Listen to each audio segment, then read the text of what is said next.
নবী সাল্লাল্লাহু আলাইহি ওয়াসাল্লাম বলেন, যেই ব্যক্তি বড়দের সম্মান করে না, ছোটদের চিহ্ন করে না এবং আলেমের ইজ্জত করে না, সে আমার উম্মত নহে। অন্য হাদিসে নবী সাল্লাল্লাহু আলাইহি ওয়াসাল্লাম বলেন, তিন ব্যক্তিকে একমাত্র মুনাফিকই অসম্মান প্রদর্শন করিতে পারে: এক বৃদ্ধ মুসলমানকে, দুই আলেমকে, তিন ন্যায়পরায়ণ শাসনকর্তাকে। কোন কোন রিওয়ায়াতে নবী পাক সাল্লাল্লাহু আলাইহি ওয়াসাল্লাম বলেন, আমার উম্মতের উপর তিনটি বিষয়ে আমার সবচেয়ে বেশি ভয় হইয়া থাকে।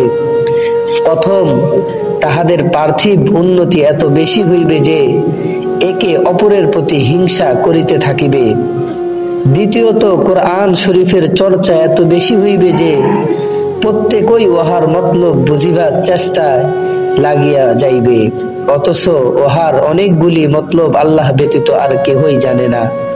আর যাহারা অভিজ্ঞ ও বিচক্ষণ আলেম, তাহাদের উক্তি এইরূপ যে যাহা কিছু আল্লাহর তরফ হইতে অবতীর্ণ হইয়াছে আমরা উহার উপর বিশ্বাস স্থাপন করি, অর্থাৎ বিজ্ঞ ওলামাগণ ও উহার অনেক দুর্বোধ্য আয়াতের অর্থ বুঝিবার জন্য অগ্রসর হন না।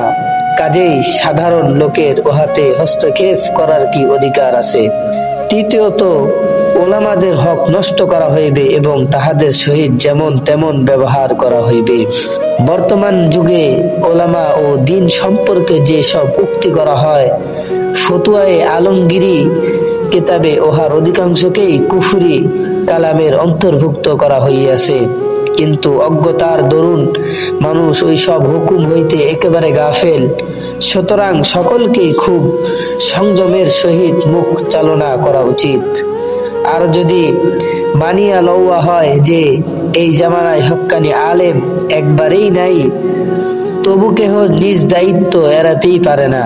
কারণ এমত অবস্থায় তামাম দুনিয়ার ওপর একদল হক্কানি আলেম তৈয়ার করা ও তাহাদেরকে খাঁটি ইলমে দ্বীন শিক্ষা দেওয়া ফরজ হইয়া যায়।